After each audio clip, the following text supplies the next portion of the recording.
Alive. Kyle Lowry, what a start.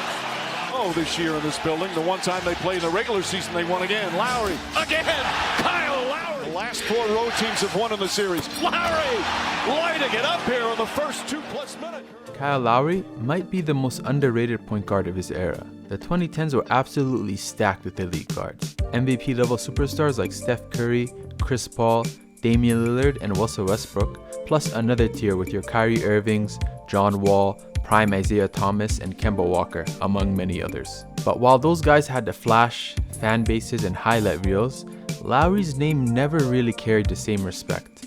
Casual fans loved Kyrie's handles, Wall's speed, Kemba's clutch buckets.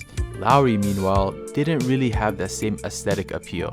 And if you're a Raptors fan, you probably been laughed out of the room at times for even suggesting he belonged in a conversation. But here's the thing, he absolutely did. So in this video, we're gonna break down why Lowry was often overlooked, from his unusual career path, the aesthetic biases baked into basketball culture, and his actual game and impact. And finally, we'll answer the question, were casual fans right to doubt him, or was Kyle Lowry actually the most underrated point guard of his era? If you're interested in more of these NBA or basketball breakdowns alongside my draft content, hit that like button and subscribe. Also, let me know in the comments any players or prospects you'd like me to cover in the upcoming videos. Kyle Lowry's path to becoming a perennial all-star was anything but typical for his era of point guards. While many of his peers were lottery picks, handed the keys to a franchise from day one, Lowry had to fight for relevance at every stop. Drafted 24th overall by Memphis in 2006, his rookie season was cut short by a broken wrist. By the next summer, the Grizzlies had drafted Mike Conley 4th overall, essentially replacing him before he even had a chance to establish himself. From there, he was traded to Houston, where he started to blossom under coach Rick Adelman, only to clash with new head coach Kevin McHale once Adelman left the job. Then an illness sidelined him, a young Goran Dragic stepped up, and suddenly, Lowry was expendable once again and shipped off to Toronto. Even in Toronto, where we all know he ended up thriving, the cycle almost repeated itself. After a strong start, he briefly lost his starting spot to Jose Calderon, and by the time Masai Ujiri arrived, the Raptors were on the verge of trading him to the Knicks. Only when that deal fell apart, and Rudy Gay was traded shortly before, did Lowry finally lock in as a franchise cornerstone. By then, he was in his late 20s, far past where most stars are expected to arrive. That journey matters. In the NBA, first impressions stick. A lottery pick who becomes a star? That feels natural. But a late first rounder who bounces between teams and only breaks out in his late 20s? Fans, and even other players, tend to view that as less legitimate. That's anchoring bias at work. Lowry's early reputation as a backup, a quote-unquote head case, or simply not that guy followed him for years, even after he became an all-star. Even with those early biases, I don't think that's the main reason why people underrate Kyle Lowry. To me, the bigger piece is the way he plays. Like, if you ask the casual fan, what's the signature part of Kyle Lowry's game? Most wouldn't have a clear answer. With John Wall, you picture him flying down the court in transition. With Kyrie, it's breaking someone down off the dribble. With Lowry, honestly, most people probably think of him taking a charge. And that's kind of the story of his game. Brutally functional. Everything he did was geared towards one thing, winning. No flashy handles, no highlight passes, just grit, IQ, and an absurd will to compete. That doesn't mean he wasn't skilled. He was still a legit pull-up shooter and a great pocket passer, but the foundation of his game was his body and his brain. Now here's the thing, the deeper you get into basketball, the more you learn to appreciate that stuff. But to a casual fan, that doesn't hit the same as Kyrie hitting a step back or Wall hammering a dunk. And honestly, I get it. The NBA is entertainment at the end of the day.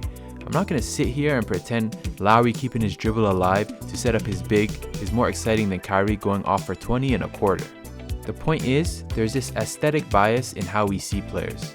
To a lot of fans, the purest form of basketball is creating your own shot one-on-one. And even how you do it matters. A contested jump shot will always get more love than just blowing by someone for a layup. We see it even with stars. LeBron and Giannis get knocked for their physically dominant style of play, when in reality, they're absurdly skilled in other areas. Or people doubting Draymond Green, whose value comes from being an all-time defender and an insanely quick processor.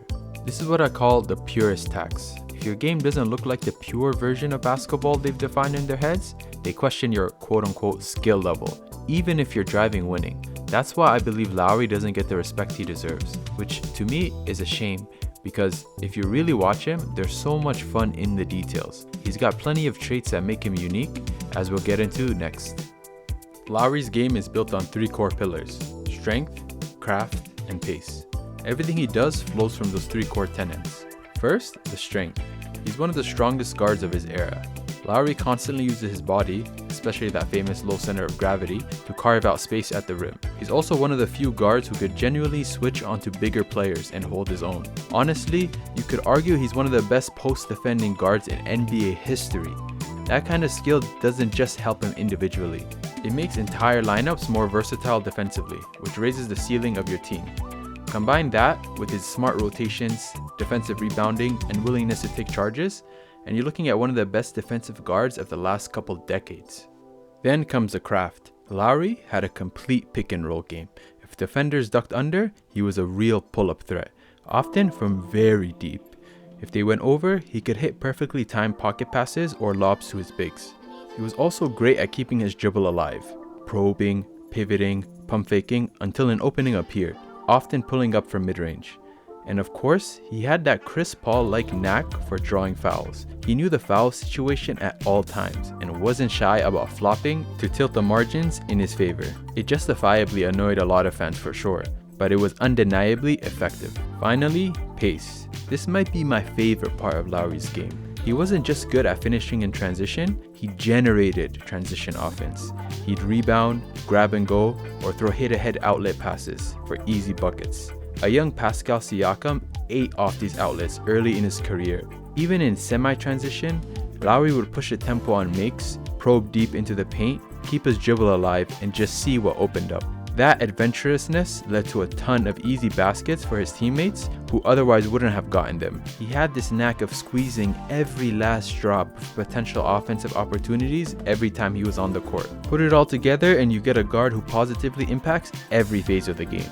He could run pick and roll to open up defenses, attack off the catch, push transition offense, and be a big defensive contributor. His one-on-one scoring though wasn't elite, which is part of why he struggled in some early playoff runs when defenses loaded up. Lowry is best paired with a higher level creator next to him. He still had positive playoff runs prior to Kawhi arriving, however, he felt a bit overtasked in those early Raptors teams. The best way to understand his value is that you could throw Lowry out there with 4 bench guys and he'd still win those minutes. His pace and decision making constantly elevated teammates. Outside of CP3, he's as close to a pure floor general as we've seen. And it's not just the eye test, the stats back it up too. Metrics like RAPM rated Lowry's peak really highly. For context, RAPM, or regularly adjusted plus minus, is a stat that estimates a player's overall impact by looking at how their team performs with them on or off the court, while filtering out the noise from teammates and opponents. It can get noisy in smaller samples, but when used over multiple seasons, it's one of the best tools we have for measuring a player's true impact on winning. By that measure, Lowry was consistently among the league's elite. Take 5-year RAPM for example. It doesn't just look at a single season, it blends that year with the 4 previous seasons to create a more stable, well-rounded estimate of a player's value. From 2014 to 2021, Lowry was consistently in the top 15 by 5-year RAPM, even hitting the top 10 most years, basically spanning his entire prime. Every time he was on the court, it translated to winning minutes, no matter who was on the floor with him. For comparison, RAPM didn't view John Wall as nearly impactful. His best 5-year RAPM season only ranked 34th in the league. A lot of what made Lowry so great were the things that really didn't show up on the box score. Taking charges, setting screens as a guard, pushing the pace, creating openings for teammates. But these little things added up to big results, and impact metrics like RAPM help us see just how much they really mattered. So to wrap it up, was Lowry the most underrated point guard of his era? Personally, I think so, based on everything I've laid out in this video. My hope is that more people can appreciate the great career he's had. I'll admit, I'm a little biased as a Raptors fan who got to watch him up close, And I know you can make cases for guys like Mike Conley or Goran Dragic, but for me, Kyle Lowry is without a doubt the most underrated point guard of his era.